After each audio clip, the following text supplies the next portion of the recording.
Does the world really need a near 2-ton four-door saloon car with 635 horsepower, a 0 to 62 time of 3 seconds dead, and a £140,000 price tag? For the life of me, I cannot figure out who or what this BMW M5 CS is for.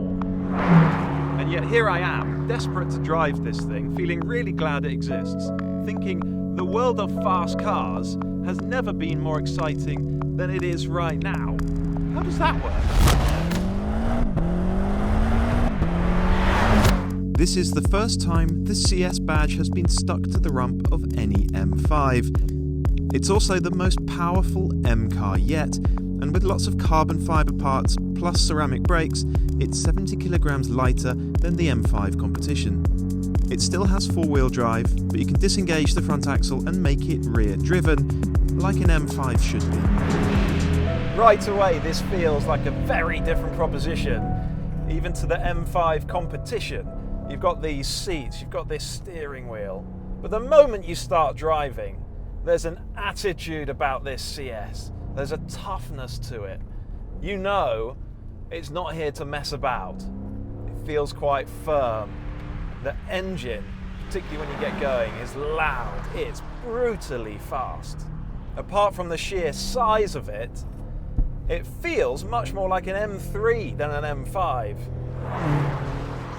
I've literally just stepped into this M5 CS, so you really are getting my very first impressions.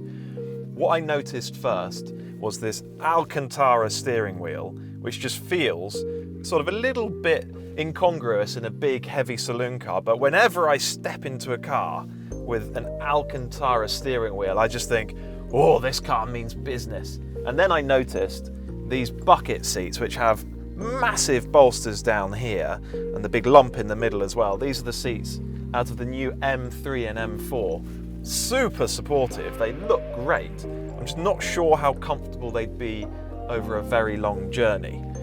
Yeah, it's a good quality dashboard, nice little bit of CS badging here, orange stitching, great seating position. And then have a look at the seats in the back. There are 2 individual bucket seats. It's got bucket seats in the back. This CS sits closer to the road by 7mm compared to the competition, and it's got specific spring and damper tuning as well. That's what makes it feel so different to any other M5. Is it too hard? Are the springs too stiff? I think inevitably you lose some of the standard M5's Grand Tourer credentials because of how firm this car is, but it's not overly crashy. It doesn't beat you up.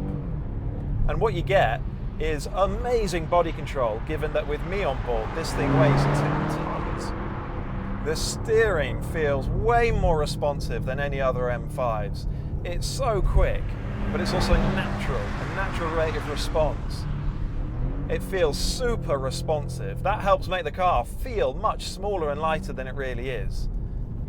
You've got mega body control. This is such a yumpy, cresty road that we're using, but only when you go flying over the biggest jumps do you sense all that weight in the car.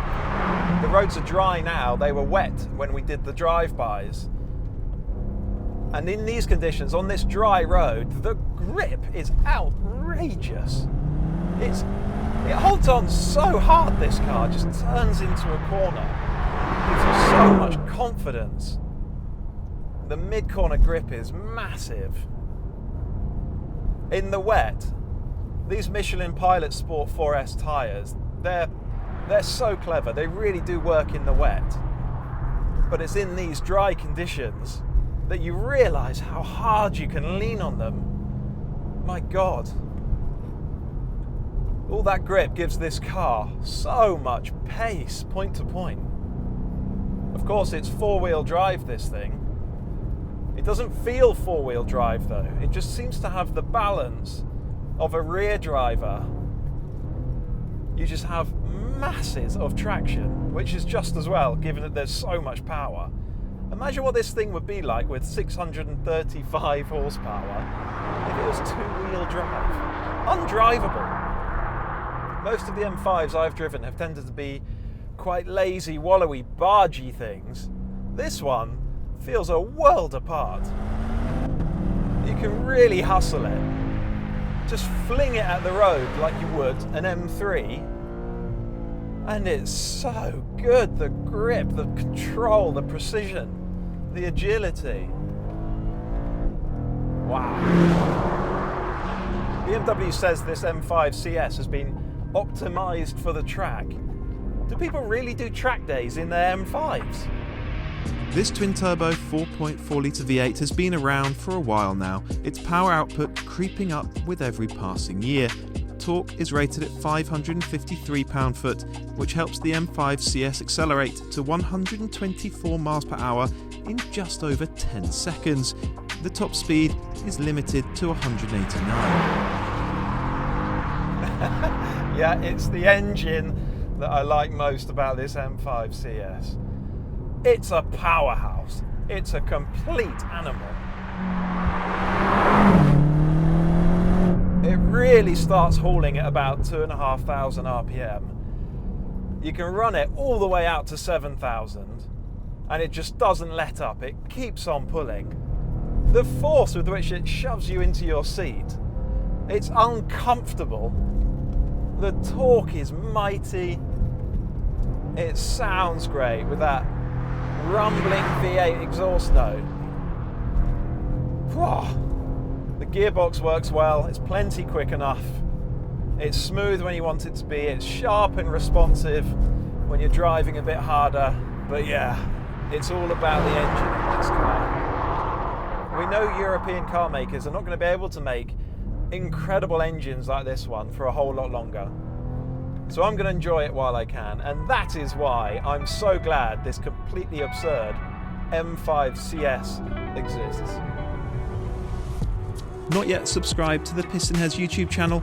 Now's as good a time as any to tap that subscribe button.